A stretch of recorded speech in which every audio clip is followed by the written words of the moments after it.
2025 is an incredibly important year for Clash Royale. The previous year of 2024 was a step in the right direction after a terrible year in 2023, and so 2025 needs to carry that positive momentum. So in this video, I wanted to share 3 major things that I want to see in Clash Royale for 2025. Then after I share my ideas, I'll go over some of your ideas that you all shared in my community post. So the first major thing that I want to see for 2025 is better balancing. In my opinion, balance was the biggest problem during the entirety of 2024. We all around had some decent updates. We had the introduction of lucky drops. We had the Goblin Queen's Journey update, which was kind of a flop, but it still wasn't horrible.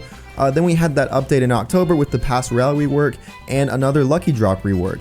And amidst all of that though, the balance of the game just absolutely sucked. And then when you throw in with that frequent evolution, sometimes getting 2 a month, a bunch of new cards, the inception of tower troops as well, it just made the game a massive jumbled mess. One thing that's interesting is that literally every single card that was released in 2024 was incredibly broken in either a good or a bad way. Starting out last January, we had the Cannoneer. Upon its release, it was incredibly bad. Following the Cannoneer, we had the release of the Dagger Duchess, which was incredibly broken and absolutely dominated the meta. There was the Void that was released. It was also really good and needed multiple nerfs to become balanced. In the summer, we had the Goblin Demolisher, Goblin Curse, and Goblin Machine, all of which were incredibly broken. I would consider the Machine and the Curse to be 2 of the best cards in Clash Royale history for a 48-hour span. And then the Demolisher was still pretty good as well. In August, we had the Suspicious Bush, which is incredibly underwhelming. Then in October, we had the Goblinstein, which might have been the most broken card of the entire year, especially when looking at how it dominated the 20-win challenge. And then to finish things off in December, we had the Royal Chef, again, incredibly good.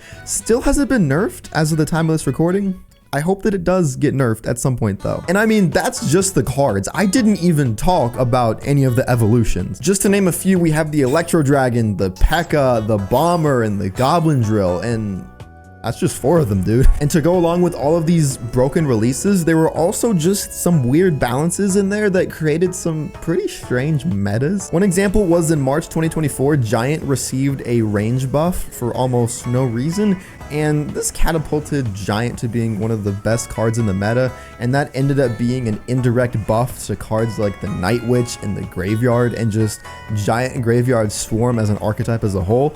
And with Duchess being good, and with Giant being a good counter to Duchess, that was just a really weird meta that really just didn't need to happen, because Giant really didn't even need that buff. So all of that rambling to say, balance needs to be better. But also beyond balancing, it just feels like the way that cards have been designed recently are fundamentally flawed from the beginning, to the point where balance seems almost impossible. Honestly, I think the Royal Chef perfectly encapsulates this. I mean, the whole gimmick with the Royal Chef is to increase the level of cards.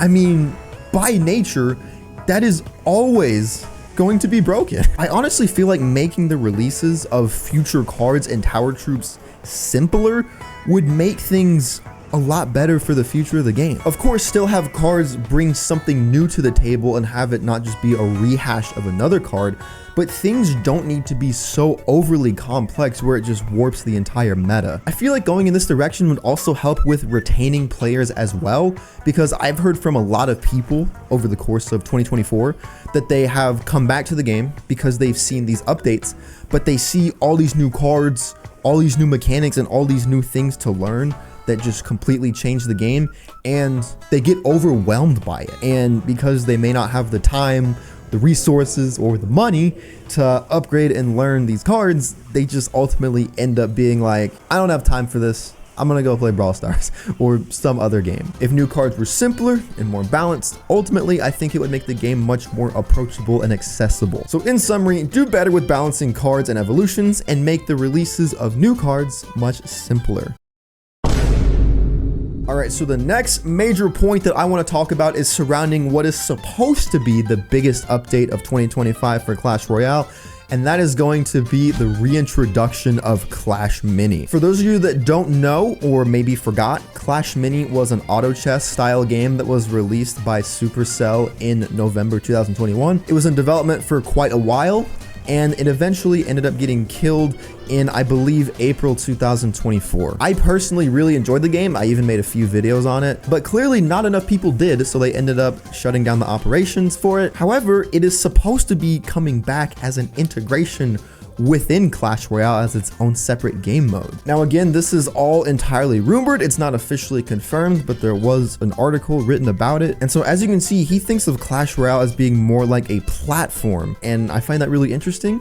And I guess he views Clash Mini as being another way to play the game within that platform. If you want to read this article, I'll leave a link to it down in the description below. I think it's pretty interesting. But ultimately, if this is done right, this has potential to be one of the biggest updates in Clash Royale history, and also could be a defining update when looking at how we can expect updates to go for the future of the game, talking even 5 years down the road. But again, the caveat for all of that is that it has to be done correctly. I cannot stress that enough. And for what I personally hope will happen here, we have to take a look at another major game in the industry, with that being League of Legends. So basically, for those of you that may not know, League of Legends is probably the biggest game in the world, and it has been for an incredibly long time. But what's interesting is that within League of Legends, there is a whole separate game you can play, which is called Teamfight Tactics, which is an auto chess game similar to Clash Mini in terms of playstyle. So within the client of League of Legends, you boot it up and you can choose whether you want to go into a game of League or you want to go into a game of Teamfight Tactics. They function as two totally separate games. And I personally feel like if this was the model that Clash Royale was doing for their Clash Mini integration, I feel like this would be ideal. I envision it having its own progression system, gameplay, cosmetics, leaderboards, and all of that stuff. However, in terms of progression, I feel like that would be really interesting. I hope that there's overlap in the sense that your Clash Royale progression would contribute to your Clash Mini progression, because I don't think a lot of people would be willing to spend like money on a whole separate Clash Mini pass on top of the Clash Royale pass. I just think in terms of an optic standpoint, it would be viewed as a money grab in that case, and Clash Royale does not need that bad publicity. Abdude made a really great video talking about what this may look like, kind of going over the same model. I'll leave a link to it in the description down below. I think it's a phenomenal video. I really recommend checking it out. But overall, if this is done right, if is the key word. If this is done right, I think it would put a lot of new eyes on Clash Royale, and then also bring a lot of returning eyes back to the game. I really hope that the devs will pull through with this update, because like I said, this has massive potential, unlike really any other Clash Royale update has ever had before. And if they are able to deliver a successful product, then honestly, the sky is the limit. And the last major thing I would love to see from Clash Royale during 2025 is additional cosmetics. Admittedly, as of right now, Clash Royale has actually a pretty wide variety of cosmetics. We have emotes, we have tower skins, we have banners, we have badges, all that good stuff. There's a lot of ways to express yourself in this game, for sure. However, there is one cosmetic feature in this game that has been neglected for many years, and I believe it deserves a rework, with that being star points. Star points were released back in 2018, and you could use them to upgrade your cards, so that way they would get a bunch of different gold textures on them. And that was really the extent of the update. Nothing has really been done about it ever since. So what I would want to do is to take star points and make them into their own unique currency that is universal for all cosmetics within Clash Royale. And on top of this, I would have them introduce skins for cards. I would have Clash Royale completely remove all of the star point skins that exist in the game with all of the golden textures, and I would have them refund all the star points that were invested into them, so that way everyone can be starting from a clean slate in terms of their skins for their cards. And then you could use these star points to buy skins for cards, but they could also be used as a system to buy emotes, tower skins, banners, things of that nature. Of course, with this, star points would have to become much more accessible, but we can do that through lucky drops, chests, the season shop, Path of Legends, Trophy Road, all of that good stuff. Ultimately, my vision for star points is kind of similar to how bling works in Brawl Stars, where it is a universal currency that can be used for all cosmetics within the game. Of course, you would still have the option to buy emotes for gems, but this would give another alternative that could also end up being a lot more free-to-play friendly. I don't know, in general, cosmetics in Clash Royale just need some more life and need more updates to make them feel more fresh. Emotes are great, tower skins are great, banners are great, but it's just so repetitive in terms of everything. I mean, you know, new emotes every season, new banners every season, new tower skins every season, and that cycle has just been on repeat for years. So ultimately, bringing more cosmetics in the Clash Royale and giving the overall system a rework, I definitely think could put more eyes on the game and would overall be more beneficial. So now with all of my yapping out of the way, let's go ahead and look at your ideas. All right, so here is Lay community post. So let's go ahead and go through some of the things. Speed run from 0 to 9,000 trophies. I think my dog Andre Smith misunderstood the question. Oh look, what do you know, it's Abdude. He said Sonic collab. If you don't include this, there will be consequences. Unironically though, I would love Clash Royale to do some collabs. Like Brawl Stars has been doing them a lot, and Clash Royale has just had like nothing except for that one collab they did with chess.com. Short stick Clash Royale, we definitely need game balancing, monetization, more transparency with the community. I definitely agree with all those, especially the more transparency to the community part. We haven't really had an active community manager in a while, and that definitely does kind of hurt and definitely creates more of a disconnect. So I would love to have another community manager with a public presence. Suspicious Bush CR kind of reiterates the same notion, a much worse sentiment though. We don't want to yell at them. We don't want to yell at them. Shirag Patel, my wish list, Clash Mini and Clash Royale. Yup, we covered that. Balancing some unviable cards like Witch and Suspicious Bush. Nah, we can leave Suspicious Bush being trash.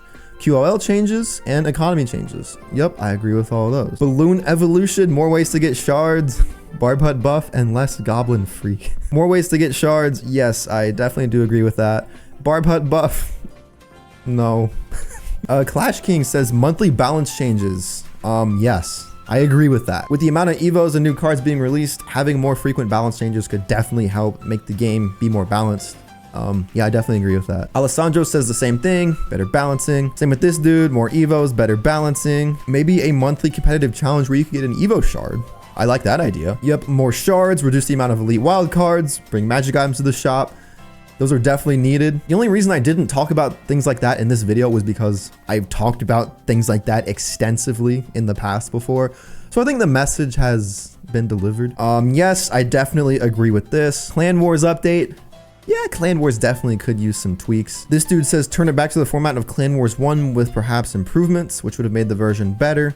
Boat battles are such a slog. I do agree, boat battles suck. Yep, more frequent balances. Jenny mod. I don't know about that one. And then a season with no Evos and no tower troops. Interesting. Maybe Nico Does Stuff falls in line with kind of the group of people I was talking about where the complexity of the game is getting too high.